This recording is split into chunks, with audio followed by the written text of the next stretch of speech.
How've your checkups been?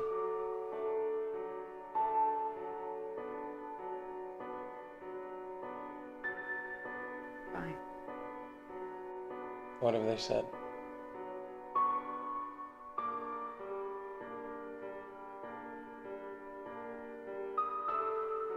The usual. What about your sleeping pills?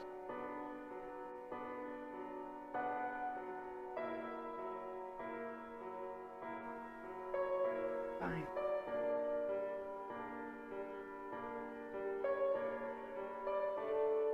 So you're doing well? Everything's normal?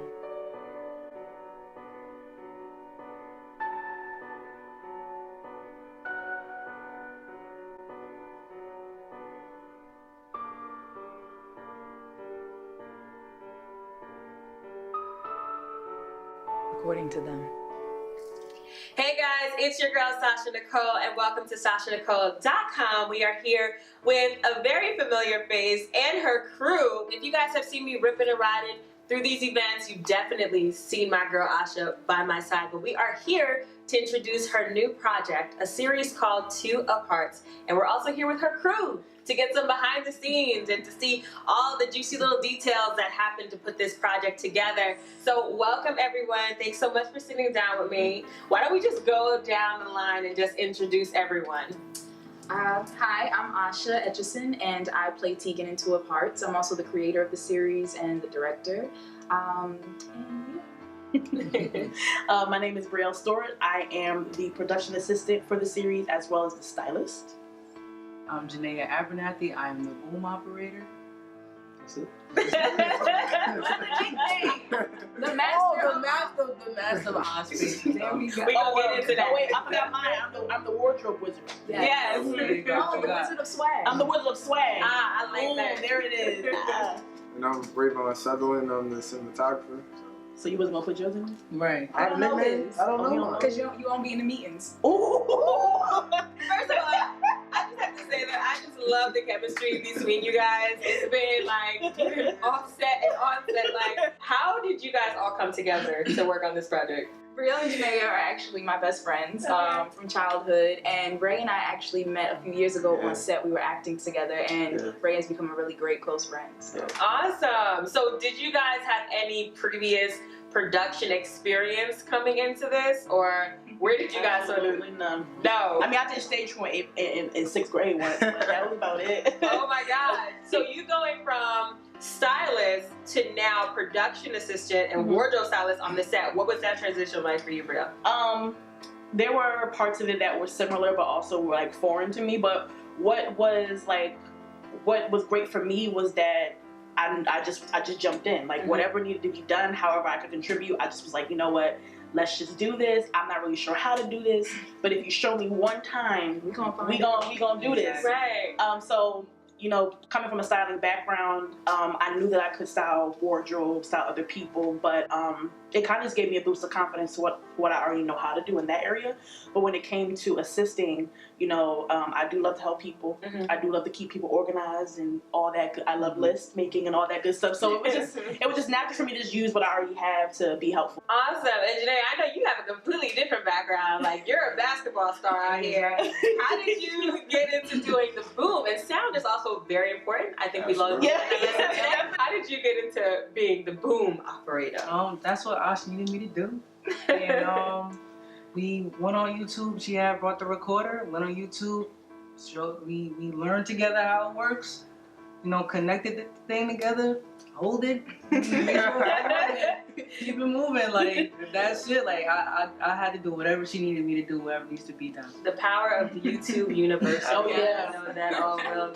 And Ray, you coming from a background of being an actor yourself and working on set, how did you take, you know, what you've learned on set, seeing other directors, seeing other producers, from the acting standpoint, to bring it into this project? You know, it was easy. You know, it was easy and fun at the same time because me being on sets before, I know what the director wants. But this time around, it's like, you know, my friend was the director, the writer, the actor, Everything. everything above. So it was like, honestly, once again, it was just like making sure that I did my job. You know, and I made sure that I helped her with anything she needed, because I know it's tough to be an artist. Literally, it's like I came to them and I'm like, hey, you know, can you help me with this? And they're like, what do you need? And so everybody sat down and made sure that they learned whatever it was they were supposed to do. Like Ray went home, he asked me, what kind of camera you have? He went home, he researched the camera on YouTube. Wow. He looked up videos that were able to be made with the camera. Like, he did research. Naya went on YouTube. She's sitting there looking up my recorder. She was like, okay, you do it this way. How? What way do I have to catch sound? That's amazing. I mean, she's called Master of Odd Spaces. We'll get into that. And Bree, like, it was just amazing because Bree's background is already in styling. And like she said, she's already organized. So I was like, okay, production assistant, definitely. Wardrobe stylist, definitely. But Bree took it to a whole nother level because not only did she style, you know, the actors, but she helped style the set. And that was really important to like bring the vision to life. So everyone jumped in 100%.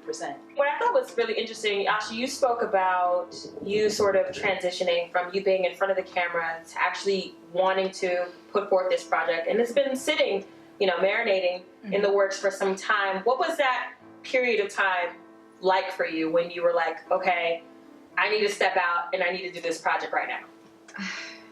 Honestly, I had the thought about 5 years ago, and it was just in my imagination, something I would kind of just think about. And as I started getting deeper into acting, I started noticing that this type of role wasn't out there. And a part of me kind of feels like I was just waiting for someone else to write the story, or, you know, for me to give the story to someone else, because I never pictured myself as a director, as a writer. I just wanted to act. You know, I just wanted to act. So I feel like the universe around spring of this year just kind of put this fire in me, and it's like, why are you waiting? Like, we gave you everything you need. Like, you're capable of doing this. Like, just go. And, you know, one of the things I love to think about is that quote, like, there's people out there with less than you doing more. And so I'm like, if I can do this, do it. So I started writing. I sat down and for a whole month just was writing. I wrote out 11 episodes, and they're short episodes. They're 5-minute segments, but pretty much I just felt like this story had to come out of me, and then Tegan was born. Wow. And I know that you also mentioned that you wanted to come out with this sort of project more so because you didn't see people of color in the supernatural space. And I also did my own research myself, and I also found that to be true as well. Why do you think that is? I think that it stemmed from racism. I do believe that might have been the core of it. And coming into our day and age, I feel like it's ignorance and just kind of being comfortable with the flow. So it's like we're used to seeing this type of character being magical. We're used to seeing this type of character with this skin tone supporting this magical character. And there's nothing wrong with that, but you got to open your mind and the scope. And it's just like, throughout my everyday life, I'm surrounded by so many wonderful, magical people of color. Unicorn! So I want to reflect that. I want to show that. And I want to show, like, hey, I can be magical too. I don't have to just support you on your grand journey. Like, let's actually get into Two of Hearts. Like, the storyline is really impactful. We're at episode 5. And things are starting to shake up a little bit. I think in the beginning, with Tegan, it was looking like a medical situation, but now it's sort of looking like, okay, this could be something else. How is it like putting this character together? The main thing with Tegan, especially as being the writer and an actor, I wanted to have a complex character. You know, I wanted to show different sides of her and really like stretch that. You know, as an actor, just being able to be vulnerable, first of all, as a person of color, person of color. I don't know what I was about to say. What person was I don't know. But as a person of color, I wanted to be able to be vulnerable, to be scared, to be concerned, and, you know, trying to figure all these things out, but also be strong. And so with Tegan, in the first half of the season, I really want to show that she's trying to understand what's happening to her. Like, she thinks at first it might be medical, you know, she's trying to understand the possibilities. And I also bring up a lot about medication and therapy. And even though Tegan is resistant, I am not resistant towards, you know, doing what you need to do to help yourself. And I want to show that through Tegan. I want to show how she's resistant, but she's trying to figure things out. Like most people, like, what's the right path for me? And so moving forward, it kind of like episode 5 hits her where it's this moment of, okay, maybe this might be out of my control. Like, this might be some other shit going on. Right. And so we explore that more going into the storyline because it is a supernatural psycho thriller. Yeah. So I kind of start to show how it's actually linked to her heart transplant and her donor, and it kind of takes her on a journey of all these questions and why, and she realizes, like, okay, I just got to go with the flow with this because apparently this isn't just medical. So now what can we look forward to with season 2? Because you really just left us on the edge, and I mean, I've been trying to, you know, squeeze it out of Asha, even offset, but I'm hoping now I can ask you again. You know, give me a little something, a little teaser. You're gonna do this to me. A little something.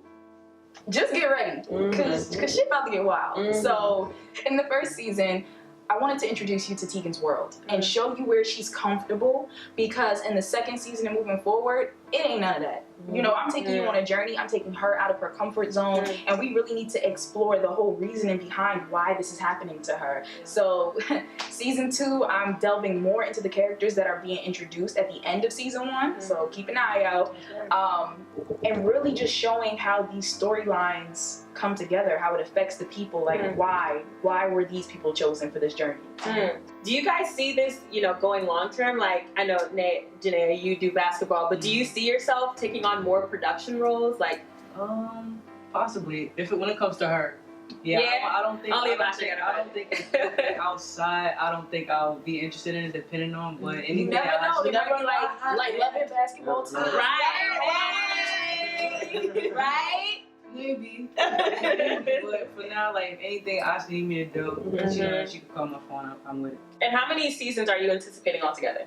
Well, in total, 2 of Hearts will have 5 seasons. Okay. So after this, about 4 more. And what I would like to do moving forward is I kind of kept the episodes short this time just to give a taste. I want to see how people feel about them. And then moving forward, I'm thinking about making less episodes, but making them longer to really get into the story. Right. Okay. Same crew? Crew, we on for the next 4 seasons? Whatever. That's awesome. And I love the support. I just love the energy across the board. What were some, and I'm going to go down the line, what were some of y'all favorite, best moments, funniest moments on set? So, Master of Oz is dying. I am. So, we was filming in New York, and we were filming a scene by the door, and it was a couch by the door, and I was like, this looks stable enough. So Famous last words. Right. So I climbed on top of the couch so I could get the sound, and just slowly but surely started moving up under me. My God. And I fell, and I was like, did we get the sound though? Was it good? Yeah. You got the shot. You got it. That's all that matters. So. Sometimes you got to make that sacrifice. Exactly. Take one for the team. Yeah. What about you, Ray? We filmed mother and daughter scene. It was a hot summer day, and we had this tent, and we were in the backyard, and it was like all these mosquitoes. So throughout every single scene we did, we just hear people smacking. Oh my gosh. Doing that. We had to get it done, so it was just funny just seeing people just, you know, break their lines. And, oh man. Yeah. No, we were good though. We held on, and it was vicious. I don't know what it was about this summer, but that was like abnormal. And we're sitting there, and we're literally like getting bit so much we're shaking, and it's just like finish the lines. What about you, Bria? I think that the funniest scene for me was the same day where the Master of Odd Spaces fell into an odd space. Asha had gave one of the actors a direction, and so he was ready, but the rest of us wasn't. So we were all just like getting the scene prepared and ready, and we were just talking, and we were just doing something. So when she was walking into the scene, he thought that we were like ready to start it. But we all wasn't ready, so he did the action, and we all just got shook. We all got shook. People on the street got shook. Oh my gosh. Got shook. So episode 10, when y'all see that was organic. Just know we could have got arrested. It ran down that day. What about for you, Asha? Okay, I don't want to give away too much, but so episode 5, which you all should go see. Pretty much, there was just this scene, and it was with myself and another actress, and so this is another almost potentially got arrested moment. I was gonna say, we have a lot, because you know, when you're independently making films, you do a lot of like guerrilla style stuff. Yeah, definitely. And so we were shooting in a park, nighttime, dark, 2 cars pull up, and then, you know, all of us melanated people hop out, and one lesser melanated person in a negligee and no shoes. And so it looked like It looked like a suspectful situation. hostage situation potentially, but you know, and I'm like, get out with the equipment. Like even if you weren't needed for the scene, I'm like, get the clapboard, just hold it up, because there was you know, it was a cop in the park, but everything was cool. Everyone was chill. The scene turned out beautiful, like. But you know, we could have got arrested. Definitely a couple times. It was a potential. Oh my God. I can't wait to see how season 2 plays out. I just want, you know, you guys to just say your social medias and what projects you guys are working on, because we would also like to support them as well. And tune in. We're going to start with you guys. So, Tony _Tony_. How many tell me? 3. Oh, Tony. Yeah, that's on Instagram, Twitter, Facebook is Rayvon Southerland. So yeah, plenty of stuff. We're gonna get it going next year. So Chat and Chew, Union, New Jersey, all Jersey artists, be ready. You know, we're gonna start interviewing people again, so we can have these live shows, cook their favorite meals, and just figure out. We cook. Yeah. I gotta be a part of that. Yeah. We're gonna keep it posted on the next one. Please do. I like to eat. That's my favorite hobby. Yeah, so that's really much what I'm doing, and of course helping her with whatever she wants. Awesome. What about you, Janae? J_basketball on Instagram and Jenaya Abernathy on Facebook, and Jenaya Abernathy. You type it on YouTube, you see all my basketball videos, highlights, training videos.